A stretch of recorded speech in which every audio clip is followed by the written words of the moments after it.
Hello friends, नमस्कार। मैं भानु प्रकाश हाजिर हूँ हमारे यूट्यूब चैनल एग्जाम स्टडी 2.0 में।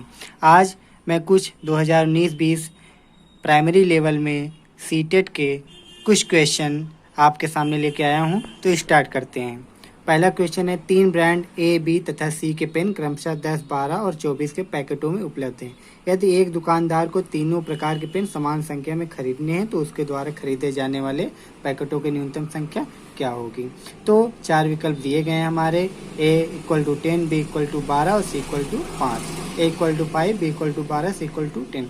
तो इस क्वेश्चन को सॉल्व करने के लिए हम इसके विकल्प पे ध्यान देंगे। ठीक है, तो ये जो a बराबर 10 दिया गया है, ये न्यूनतम पैकेटों की क्या है, संख्या है। और ब्रांड ए में एक पैकेट में कितने पेन हैं, 10। और ब्रांड बी में एक पैकेट में कितने पेन हैं, 12। और ब्रांड सी में एक पैकेट में कितने पेन हैं, 24। तो न्यूनतम पैकेटों की संख्या से हम एक ब्रांड में उपस्थित एक पैकेट में उपस्थित पेनों की संख्या से मल्टीप्लाई कर देंगे तो तीनों का मान अगर इक्वल आ जाता है तो हमारा वही विकल्प सही होगा।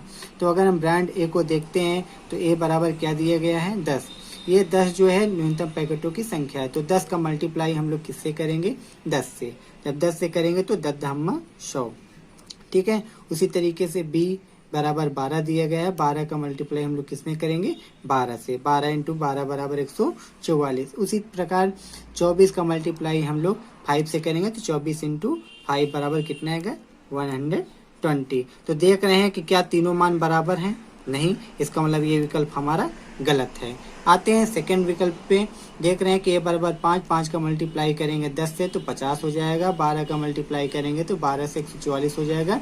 इसका मतलब ये भी हमारे तीनों बराबर नहीं है। इसका मतलब ये विकल्प हमारा गलत है।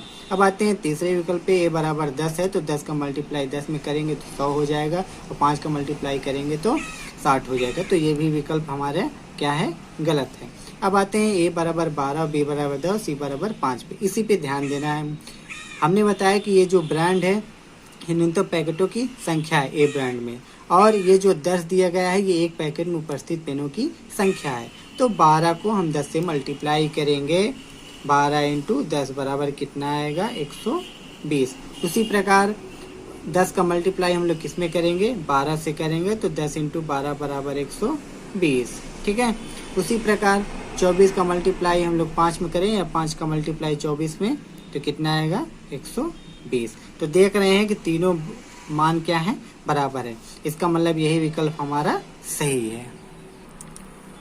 अब आते हैं सेकंड क्वेश्चन की ओर। एक वर्ग की भुजा 4 सेंटीमीटर है। इसी काट कर 4 बराबर वर्गों में विभाजित किया गया है। प्रत्येक छोटे वर्ग का क्षेत्रफल क्या होगा। 4 विकल्प हमारे दिए गए हैं। तो कह रहा है कि एक बड़ा वर्ग है, उसका जो है भुजा, प्रत्येक भुजा वर्ग की प्रत्येक भुजा बराबर होती है, इसलिए ये भी 4, ये भी 4, ये भी 4 और ये भी 4। ठीक है, ये भी 4।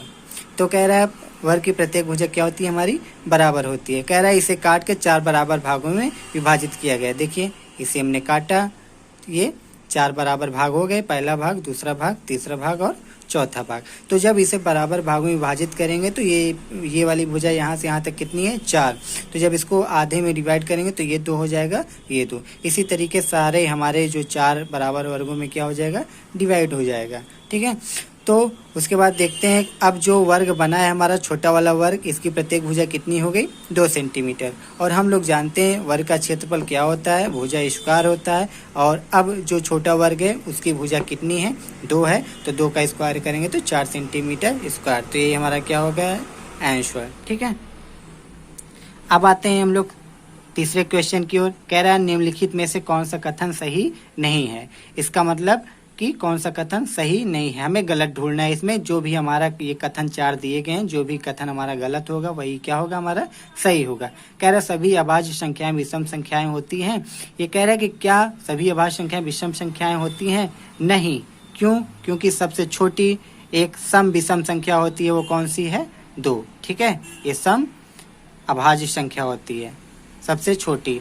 तो कह रहा है सभी अभाज्य संख्याएं तो विषम होती नहीं, सम भी होती हैं, वो एकमात्र कौन सी संख्या है, 2 है। इसलिए ये विकल्प हमारा गलत है और यही हमारा विकल्प क्या हो जाएगा, सही हो जाएगा। और अगर हम दूसरे विकल्प पे आते हैं तो अभाज्य संख्याएं अपरिमित रूप से अनेक हैं।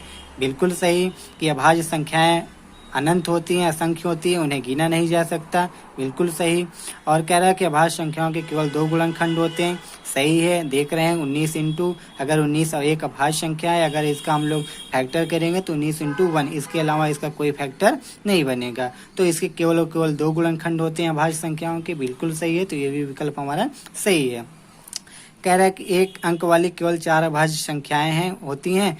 बिल्कुल सही। कि केवल और केवल देखें तो जो एक अंक वाली 4 संख्याएं होती हैं वो केवल 4 ही होती हैं अभाज्य संख्याएं।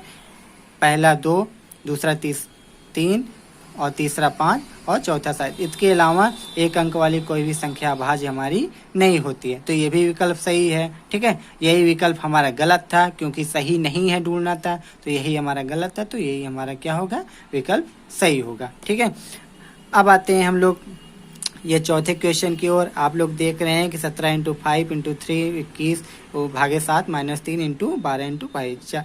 ये हमारे 4 विकल्प दिए गए हैं। तो हम इसको बॉडमॉस के नियम से क्या करेंगे, सॉल्व करेंगे। तो 17 इंटू 5 इंटू 3 और 7 पहले हम लोग डिवीजन करते हैं, फिर गुणा करते हैं, फिर जोड़, फिर घटाना। तो 7 का डिवाइड करेंगे 21 में तो कितना आएगा, 3 आएगा। अब 3 इंटू मल्टीप्लाई करेंगे इसमें तो 3 पचे 15, 12 3 36 से 37.5। अब इसका अगर मल्टीप्लाई करेंगे इसमें तो 3 पचे 15। ठीक है। 3 7 21 से 22 और 3 एकम 3 2 5 -3 -37.5। ठीक है। अब ये माइनस माइनस है तो इसको हम लोग क्या कर देंगे, ऐड कर देंगे। तो आ जाएगा आपका 40.5 और जब इसको हम घटा देंगे तो आएगा 12 हमारा आंसर। ठीक है। अब आते हैं 5वें क्वेश्चन की ओर। कह रहा है कि एक बाग में के वृक्षों में नीम के वृक्षों की संख्या 1/6 भाग है। आधे वृक्ष अशोक के हैं और शेष यूकेलिप्टस के हैं। यदि नीम के वृक्षों की संख्या 5 है तो बाग में यूकेलिप्टस के कितने वृक्ष हैं। 4 विकल्प हमारे दिए गए हैं। तो अगर हम मान लेते हैं, माना बाग में कुल वृक्ष कितने हैं, बाग में कुल वृक्ष x हैं। ठीक है। तो कह रहा है कि नीम के वृक्षों की संख्या 1/6 भाग है। मान लेते हैं नीम कितना है, इसका कुल वृक्षों की संख्या का 6 भाग है। आधे वृक्ष अशोक के हैं और शेष यूकेलिप्टस के। कह रहा है कि आधे अशोक के हैं तो x/2 हो जाएगा। और कह रहा है कि शेष यूकेलिप्टस के हैं यदि नीम के वृक्षों की संख्या 5 है। ठीक है। तो यहाँ पे देख रहे हैं नीम के वृक्षों की संख्या भी दे रखी है 5, तो हम कर लेंगे x/6। ये इसका मल्टीप्लाई करेंगे 5 के 6 में तो x बराबर क्या आ जाएगा, 30। तो देख रहे हैं ये जो x बराबर हमने क्या माना था, ये कुल वृक्ष थे। तो कुल वृक्षों की संख्या निकल गई कितनी, 30 है। ठीक है। और नीम के वृक्षों की संख्या दे रखी है कितना है, 5 है। और कह रहा है अशोक के वृक्ष टोटल वृक्ष का आधा है तो 30/2 कर देंगे तो कितना आएगा, 15 आएगा। तो अशोक और नीम निकल आया तो यूकेलिप्टस का आराम से निकल आएगा। तो यूकेलिप्टस कैसे निकलेगा, जब टोटल में से 30 में से नीम और अशोक के वृक्षों की संख्या निकाल देंगे तो 30 माइनस नीम कितने हैं, 5 और अशोक कितना आया, 15। ठीक है। 30 माइनस 20 बराबर 10। इस प्रकार हमारा कौन सा विकल्प सही हो जाएगा, 10। ठीक है। अब आते हैं नेक्स्ट क्वेश्चन की ओर। कह रहा है एक 180 सेंटीमीटर लंबी तार को एक आयत का रूप दिया गया। यदि आयत की चौड़ाई 30 सेंटीमीटर है तो इसकी लंबाई क्या होगी। ठीक है। तो कह रहा है कि 180 सेंटीमीटर लंबा तार था, इसको एक आयत के रूप दे दी गया है। आयत वो होता है इसके आमने सामने की भुजा क्या होती है, बराबर होती है। ठीक है। तो इसके आमने सामने की भुजा क्या होगी, बराबर होगी, आप लोग जानते ही हैं। ठीक है। कह रहा है ये 180 सेंटीमीटर, अगर कह रहा है तार से ये पूरा आयत बनाया गया, तो अगर ये तार से पूरा घेर दिया जाए तो हम इसको कहेंगे परिमाप। ठीक है। तो इस प्रकार जो आयत का परिमाप बन गया, क्या बन गया, आयत का परिमाप। ठीक है। टोटल कितना दे रखा है, 180 सेंटीमीटर। और आयत का परिमाप क्या होता है, फार्मूला आप लोग जानते हैं, आयत का परिमाप बराबर 2l+b। ठीक है। आयत का परिमाप दे रखा है 180 और 2 और L का मान पूछ रहा है, B का मान दिया गया है 30, 2 का इससे क्रॉस कर देंगे तो 90 आएगा। L बराबर L+30, L बराबर कितना आ जाएगा, 90 - 30 = 60 सेंटीमीटर हमारा क्या हो जाएगा, आंसर हो जाएगा। ठीक है। अब आते हैं नेक्स्ट क्वेश्चन की ओर। कह रहा है कि मैं एक दो अंकों की संख्या हूँ, दहाई के स्थान पर अंक और इकाई के स्थान पर अंक क्रमिक अभाज्य संख्याएं हैं, अंकों का योग 3 और 4 का गुणज है। तो इस क्वेश्चन को हम विकल्प के माध्यम से सॉल्व करेंगे। जो ये कह रहा है वो जो है इन चारों विकल्पों पे रख के उसको सेटिस्फाइड कराएंगे। कह रहा है मैं एक दो अंकों की संख्या हूँ, तो चारों विकल्प देख रहे हैं सभी दो अंकों की संख्या है, तो अभी यहाँ से पता नहीं चलेगा। फिर आते हैं, कह रहा है दहाई के स्थान पर अंक और इकाई के स्थान पर अंक क्रमिक अभाज्य संख्याएं हैं। कह रहा है कि जो दहाई के स्थान पर अंक है, दहाई का अंक ये है, इकाई का अंक ये है। ये कह रहा है कि क्रमिक रूप से क्या है, अभाज्य संख्याएं हैं। तो देख रहे हैं इसमें 2 और 3 भी क्रमिक अभाज्य संख्या है, 3 और 5 भी क्रमिक अभाज्य संख्या है। क्या 1 और 3 क्रमिक अभाज्य संख्या है? नहीं, क्योंकि एक अभाज्य संख्या हमारी नहीं मानी जाती।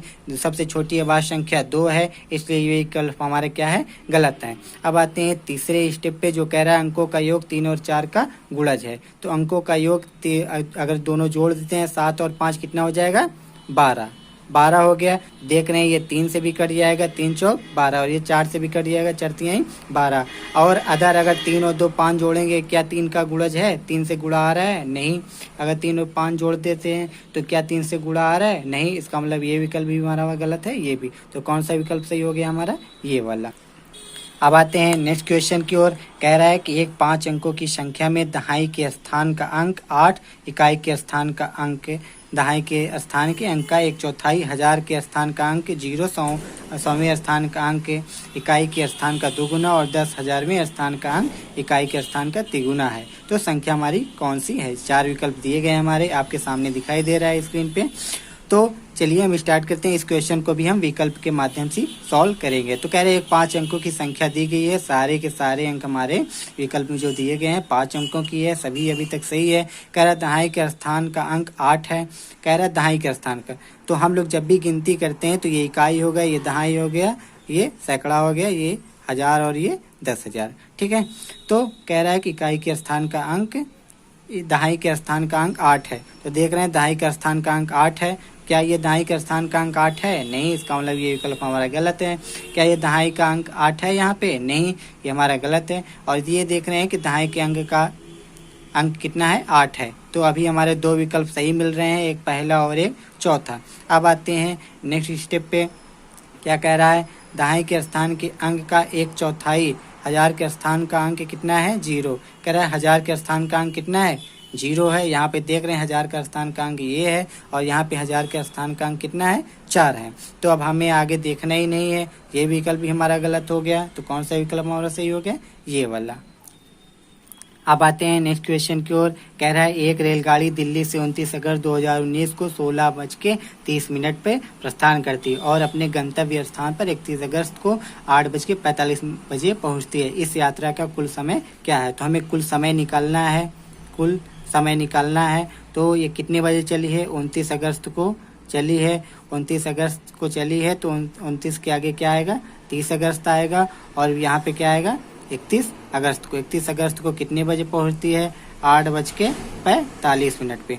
और देख रहे हैं कि 29 अगस्त को कितने बजे चली है, ये 16:30 पे। तो 16:30 पे जब चली है, जब ये 30 अगस्त को 16:30 पे पहुंचेगी, तो यहाँ से यहाँ तक आने में इसको कितना समय लगेगा, 24 घंटे लगेगा।